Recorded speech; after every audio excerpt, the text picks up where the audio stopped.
Hello દોસ્તો, કેમ છો? આજે આપણે વાત કરવાના છે ગુજરાતી ફિલ્મોના ચોકલેટી હીરો રંજીત રાજ વિશે. વિડીયોની શરૂઆત કરતાં પહેલાં અમે તમને રિક્વેસ્ટ કરી રહ્યા છીએ, જો તમે આ ચેનલ પર નવા હોય તો ચેનલને સબસ્ક્રાઈબ કરવાનું ભૂલશો નહીં અને આ વિડીયોને લાઈક અને તમારા મિત્રો સુધી શેર કરવાનું ભૂલશો નહીં. તો ચાલો દોસ્તો, વિડીયોની શરૂઆત કરીએ. રંજીત રાજનો જન્મ 23 ઓક્ટોબર 1950માં રાજસ્થાનના જોધપુર પાસે આવેલા મતોડા ગામમાં થયો હતો. તેમના પિતાનું નામ માસ્ટર ગોરધન ભાટી અને માતાનું નામ પાર્વતી દેવી ભાટી હતું. રંજીત રાજના 2 ભાઈ અને 3 બહેન હતા, જેમાં મોટા ભાઈનું નામ મહેશ રાજ ભાટી, મહેન્દ્ર રાજ ભાટી અને બહેનનું નામ ગીતાબહેન, માનકુંવરબા અને ઇન્દિરા દેવી હતું. રંજીત રાજને 2 છોકરા હતા અને 1 છોકરી હતી. છોકરાનું નામ યશરાજ ભાટી, પ્રણયરાજ ભાટી અને છોકરીનું નામ દેવિકા રાજ હતું. તેમજ તેમના પત્નીનું નામ જશોદા દેવી ભાટી હતું. રંજીત રાજના પિતા રંગભૂમિના નાટ્ય કલાકાર હતા. તેઓ પુરુષ અને સ્ત્રીના બંનેના પાત્રો ભજવતા હતા.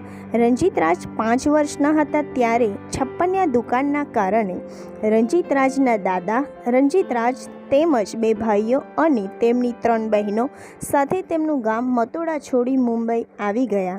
આ કારણે રંજીત રાજનું બાળપણ મુંબઈમાં વીત્યું હતું. રંજીત રાજના શિક્ષણ વિશે વાત કરીએ તો આનંદીલાલ પોદાર હાઈસ્કૂલમાં મેટ્રો સુધીનો અભ્યાસ કર્યો હતો.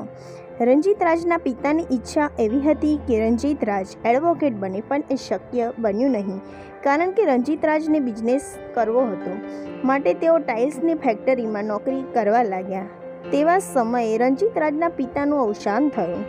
તેમના પિતાના અવસાન પછી રંજીત રાજ તેમના પિતરાઈ ભાઈ રાજકમલજી સાથે સમય વિતાવવા લાગ્યા. રાજકમલજી પોતે એક મોટા ગાયક અને સંગીતકાર હતા. રાજકમલજીને લાગતું હતું કે રંજીત સપ્રમાણ બાંધો અને ગોરો વર્ણ ધરાવતો હોવાથી મનોરંજન ક્ષેત્રમાં ખૂબ જ આગળ વધી શકે એમ છે. રાજકમલજી ઘણીવાર સંગીત સંધ્યાનું આયોજન કરતા.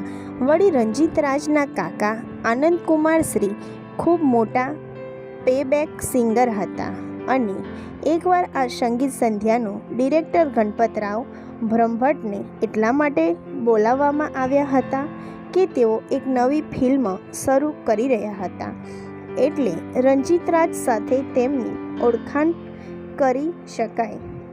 ગણપતરાવની ફિલ્મ સુપરહિટ થયેલી ફિલ્મ વીર રામવાળો બનાવી રહ્યા હતા ને તેમાં આનંદકુમાર ગાયક હતા.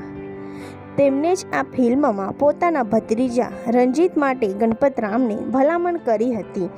વીર રામવાળો ફિલ્મ રંજીત રાજની પહેલી ફિલ્મ બની અને આ રીતે ગુજરાતી ઇન્ડસ્ટ્રીયલ એક સારો સ્ટાર મળ્યો. ત્યારથી રંજીત રાજના સારા સ્વભાવ, સુંદર દેખાવ અને ઊંડા એક્ટિંગના કારણે થોડાક સમયમાં જ ઇન્ડસ્ટ્રીયલમાં છવાયા હતા. રંજીત રાજ ઘણી બધી ફિલ્મોમાં કામ કર્યું હતું. વળી રંજીત રાજ ફિલ્મના ગીતો ખૂબ જ સુંદર હતા. તેઓના ગીતો જોઈને જ આપણને ખબર પડી જાય કે રંજીત રાજ ખૂબ જ સારા ડાન્સર હતા. રંજીત રાજના જીવન અને ફિલ્મો સાથે જોડાયેલા ઘણા કિસ્સાઓ છે. રંજીત રાજે પ્રોડ્યુસર મનુકાંત પટેલ સાથે લગભગ 20થી 25 ફિલ્મો કરી હતી. વળી તે બધી જ ગોલ્ડન જ્યુબલી અને ડાયમંડ જ્યુબલી રહી હતી. રંજીત રાજના કિસ્સાઓની વાત કરીએ તો એકવાર થયું એવું, રંજીત રાજે ફિલ્મના પ્રોડ્યુસરને પ્રશ્ન કર્યો કે આ ફિલ્મમાં મારો મુખ્ય રોલ શું છે, પરંતુ મારી હિરોઈન કોણ છે?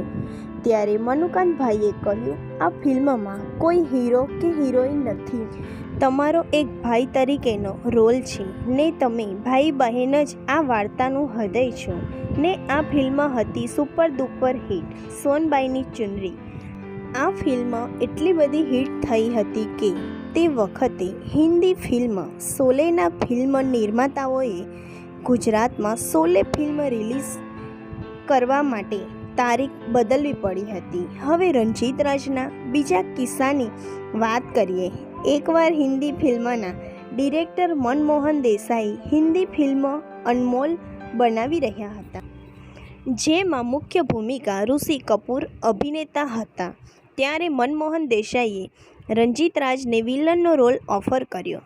ત્યારે રંજીત રાજે આ રોલ માટે ના પાડતા વિનમ્રતાથી એવો જવાબ આપ્યો હતો કે તમને ના પાડી શકું એવો હું મોટો નથી, પરંતુ મને ફિલ્મોના દર્શકોનો જે પ્રેમ મળ્યો છે તે હીરો હોવાના કારણે જ મળ્યો છે, તેથી હું આ વિલનનો રોલ નહીં કરી શકું. આ જ રીતે તેમને અબ્બાસ મસ્તાની સોલ્જર ફિલ્મમાં પણ નેગેટિવ રોલ માટે ના પાડી હતી. આ ઉપરાંત તેમને સૈનિક ફિલ્મમાં એક મેજરનું પાત્ર ભજવ્યું હતું. ગુજરાતમાં તો રંજીત રાજની લોકપ્રિય એટલી બધી હતી કે દર્શકો તેમની ફિલ્મો માટે આતુરતાથી રાહ જોતા હતા, અને આ કારણે રામાનંદ સાગરે રામાયણમાં રામના પાત્ર માટે રંજીત રાજનો સંપર્ક કર્યો હતો, પરંતુ તે સિરિયલના 26 એપિસોડ માટે 2 વર્ષનો કોન્ટ્રાક્ટ હતો, માટે રંજીત રાજે ના પાડી દીધી હતી, કારણ કે રંજીત રાજની ઘણી ફિલ્મોના અડધા શૂટિંગ બાકી હતા અને કેટલીક ફિલ્મોના ડબિંગ પણ બાકી હતા. તેથી તેમના ફિલ્મોના નિર્માતાઓને તકલીફ ના પડે તે માટે તેમને ના પાડી હતી. વળી ગુજરાતી ફિલ્મોના કારણે ગુજરાત સરકારે તરફથી મારો રસિયો સાજન અને સાજનના સથવારે ફિલ્મો માટે રંજીત રાજને બેસ્ટ એક્ટરનો એવોર્ડ મળ્યો હતો. વળી માનીગર મણિયારો ફિલ્મ માટે રંજીત રાજને મરણો ઉપરાંત શ્રેષ્ઠ અભિનેતાનો એવોર્ડ આપવામાં આવ્યો હતો. બધું ખૂબ સુંદર રીતે ચાલી રહ્યું હતું. વળી રંજીત રાજે પોતાનું પ્રોડક્શન હાઉસ પણ બનાવ્યું હતું ને તેમના જીયા પ્રોડક્શન હાઉસ હેઠળ જ ફિલ્મો પર કામ ચાલી રહ્યું હતું. તે વખતે તેઓ 4 ફિલ્મોને પોતાના બેનર નીચે ગુજરાતી અને રાજસ્થાની ભાષા બનાવવાનું વિચારી રહ્યા હતા. તેમાંથી એક ફિલ્મ અચકો મચકો કારેલી ફિલ્મની સ્ટોરી લખાઈ રહી હતી. ત્યાં તેઓ ફિલ્મની સ્ટોરી શૂટિંગ માટે મુંબઈના જૂ ઇસ્કોન ઓડિટોરિયમમાં ગયા હતા. ત્યાં સ્ટોરી શૂટિંગ પૂરું થતાં રંજીત રાજની તબિયત બગડી તેઓને સીધા નાનાવટી હોસ્પિટલ લઈ જવામાં આવ્યા. તે દિવસે સાંજે 7:30થી રાત્રે 12:30 સુધી રંજીત રાજને હાર્ટ એટેક આવેલા અને રાત્રે 12:30 વાગે લાખો દિલો પર રાજ કરનાર રંજીત રાજને માત્ર 46 વર્ષની ઉંમરે દુનિયાને અલવિદા કહ્યું હતું. તેમના અવસાન પહેલાં તેમની ફિલ્મ રશિયોવાલમ રિલીઝ થઈ હતી અને આમ રશિયોવાલમ ફિલ્મ છેલ્લી ફિલ્મ બની હતી, પરંતુ તેઓ દર્શકોના દિલમાં આજે પણ જીવતા જ છે. હવે તેમના વિશે જાણીએ તો તેઓ ક્યારેય સિગારેટ, શરાબ અને નોનવેજને હાથ પણ લગાવ્યો ન હતો. રંજીત રાજનો દીકરો યશરાજ ભાટી પણ ઘણી ફિલ્મો અને નાટકોમાં કામ કરી ચૂક્યા છે, જેમાં ગુજરાતનો નાથ, સાચા રે સમણા મારી સાજનના, રખોપા મારી અંબેમાના વગેરે મુખ્ય ફિલ્મોમાં કામ કર્યું છે. વળી તેમનો મુખ્ય પોતાનો કન્સ્ટ્રક્શનનો બિઝનેસ પણ છે. વળી પ્રણયરાજ ભાટી ભારતીય એરટેલમાં કનેક્શન મેનેજર પર કામ કરે છે અને તેમની દીકરી દેવિકા રાણીના મુંબઈમાં લગ્ન થઈ ચૂક્યા છે. હાલમાં તેઓ શિક્ષિકા તરીકેની ફરજ બજાવે છે. તો દોસ્તો, આ હતી લોકોના દિલમાં રાજ કરનારા રંજીત રાજની કહાની. દોસ્તો, રંજીત રાજનો આ વિડીયો કેવો લાગ્યો? તમે રંજીત રાજની કઈ ફિલ્મ જોઈ છે અને કઈ તમને પસંદ છે તે નીચે કોમેન્ટમાં જણાવો. અમારા આ વિડીયોને લાઈક, શેર અને કોમેન્ટ કરવાનું ભૂલશો નહીં.